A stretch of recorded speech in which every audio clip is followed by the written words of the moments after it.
దేశం, మన క్షేత్రాలు, మన నదులు అంత గొప్పవి తెలుసుకోక చేతకాక 4 శ్లోకాలు రాకపోయినా 2 పద్యాలు లేకపోయినా ఓ పురాణం చదవకపోయినా ఓ మైకట్టుకుని వెర్రికేకలేసే వాళ్ళకి ఈ జాతి వైభవం ఎక్కడి నుంచి తెలుస్తుంది?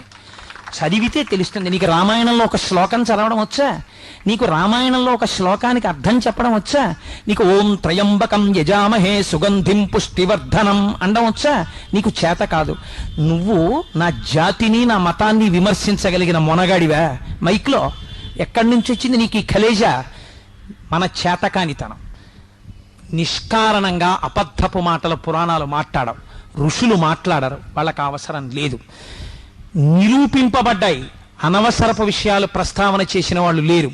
రామదాసు గారు విమానంలో వెళ్ళిపోతే భద్రాచల క్షేత్రం వచ్చింది.